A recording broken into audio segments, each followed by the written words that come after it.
paham dengan pertanyaan yang diberikan ke saya. Mungkin itu kan dapat contekan itu dari Pak Tom Lembong mungkin ya. Terima kasih.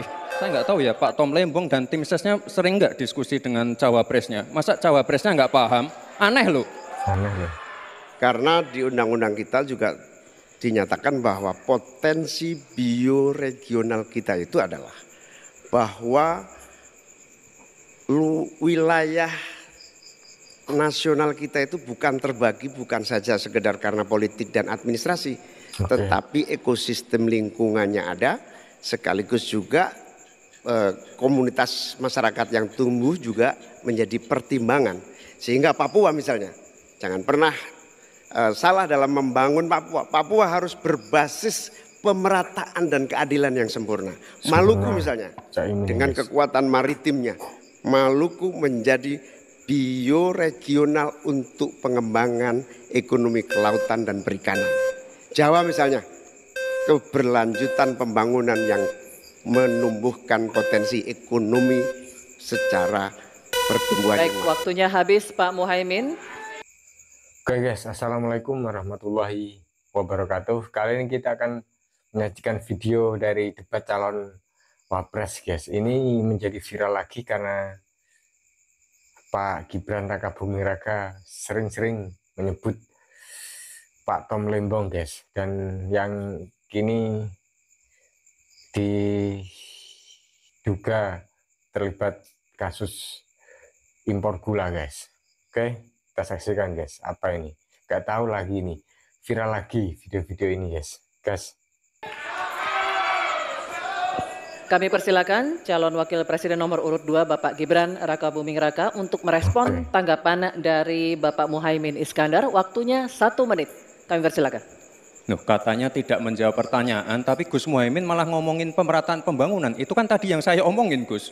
Pemerataan pembangunan yang tidak lagi Jawa sentris, harus Indonesia sentris. Pembangunan IKN sebagai simbol transformasi pembangunan Indonesia, Papua, dan lain-lain. Itu kan tadi udah saya jawab. Intinya sekali lagi, pembangunan tidak boleh lagi Jawa sentris, harus lebih memperhatikan masyarakat terutama yang ada di luar Jawa, biar bisa merasakan akses konektivitas yang lebih baik lagi, menurunkan inflasi, menurunkan Gini rasio, meningkatkan peluang kerja, menumbuhkan titik pertumbuhan ekonomi baru. Itu tadi kan udah saya jawab Gus. Mungkin Gus Muhaimin juga tidak paham dengan pertanyaan yang diberikan ke saya. Mungkin itu kan dapat contekan itu dari Pak Tom Lembong mungkin ya. Terima kasih.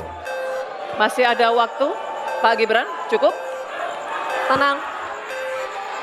Tenang. Cukup. Bisa kami minta kerjasamanya? Tim suksesnya sering menggaungkan LFP, lithium ferrofosfat. Saya nggak tahu ini pasokan nomor 1 ini anti nikel atau gimana. Mohon dijelaskan. Masih ada waktu, Pak Gibran, apakah akan digunakan? Akan saya gunakan apabila pertanyaannya belum jelas. Bagaimana Gus? Cukup? Saya jelaskan juga nggak apa-apa. Singkatan dan terminologi mohon dijelaskan. LFP, lithium ferrofosfat. Tadi udah saya bilang kan, lithium ferrofosfat. Itu sering digaungkan Pak Tom Lembong itu. Lithium ferrofosfat. Baik. Masih ada waktu untuk menjelaskan atau cukup? Cukup? Baik. Sekarang kami persilakan kepada calon wakil presiden nomor urut 1 Bapak Muhaimin Iskandar untuk menjawab. Waktu Bapak 2 menit dimulai ketika Anda berbicara. Silakan. Terima kasih. Tenang Pak Gibran. Tenang. Semua ada etikanya, termasuk kita diskusi di sini bukan tebak-tebakan definisi, tebak-tebakan singkatan. Kita levelnya adalah policy dan kebijakan. Prinsipnya sederhana. Semua kembali kepada etika Pak Gibran. Etika, sekali lagi etika. Etika itu adalah etika lingkungan. Apapun yang menjadi kebijakan kita menyangkut produksi, pengambilan tambang sumber daya alam, juga apapun yang kita gunakan seluruh potensi bangsa ini, rujukannya adalah etika lingkungan. Komitmen kita intinya adalah keseimbangan antara meletakkan manusia dan alam.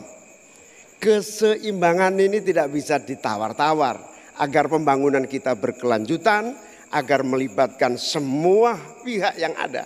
Tidak ada satupun yang tertinggal. Sehingga produksi yang kita munculkan pun dari tambang, dari litium, dari apapun, itu tidak sembrono dan tidak sewenang-wenang.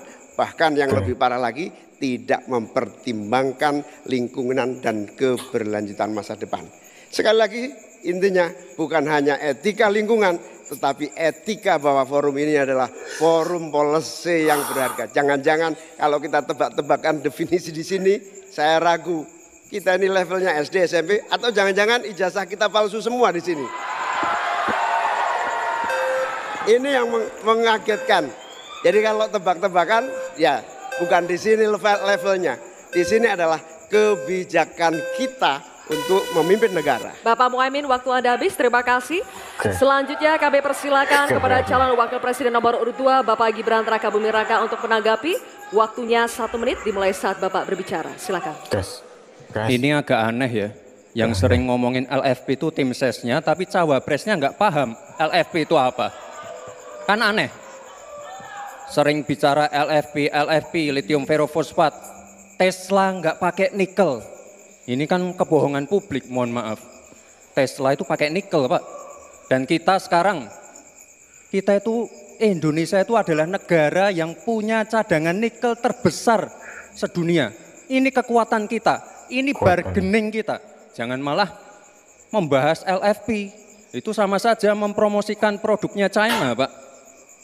Saya nggak tahu ya, Pak Tom Lembong dan tim sesnya sering nggak diskusi dengan cawapresnya. Masa cawapresnya nggak paham? Aneh loh. Saya jelaskan sekali lagi, lithium ferrofosfat itu adalah alternatif dari nikel. Intinya ada negara yang nggak mau pakai nikel. Nah, itu loh Gus yang saya maksud. Apakah Gus Muhaimin juga anti nikel? Baik, waktunya habis. Terima kasih Pak Gibran. Tom Lembong lagi ya. Gak tahu kenapa. Baik. Tom Lembong lagi guys. Gak tahu kenapa. Ikut viral video ini guys. Alhamdulillahirrabbilalamin. Itu tadi debat cawapres di bulan-bulan kemarin guys, di masa-masa pemilihan capres dan cawapres. Ini tadi ada Mas Gibran dan juga Pak Caimin dengan statement-statement yang sangat kualitas guys. Dan yang jadi sorotan untuk hari-hari ini adalah Mas Gibran sering menyebut Pak Tom Lembong guys, yang sekarang ini terkena atau ada kasus yang menyangkut Pak Tom Lembong, yaitu kasus impor gula, dan menjadi sorotan media Asia guys. Ini sangat viral ini guys. Gak tahu kenapa, apakah ini termasuk gebrakan dari Pak Prabowo untuk memberantas korupsi yang dimulai dari Pak Tom Lembong, atau gimana ya, kita ambil sisi-sisi positifnya dan sisi-sisi keilmuan dan pengetahuan kita sebagai acuan lah guys untuk rakyat kecil guys. Semoga Indonesia tetap lebih maju guys, dan juga kesejahteraan rakyat kecil guys ini sangat jauh dari negara-negara tetangga guys. Di 2045 yang akan datang, Indonesia akan sangat kewalahan jika tidak dididik sedini mungkin dan disejahterakan dan dirawat sedini mungkin untuk mencapai Indonesia emas, karena saingannya nanti juga negara-negara sama-sama menuju 2045 guys. Bismillahirrahmanirrahim. Wassalamualaikum warahmatullahi wabarakatuh.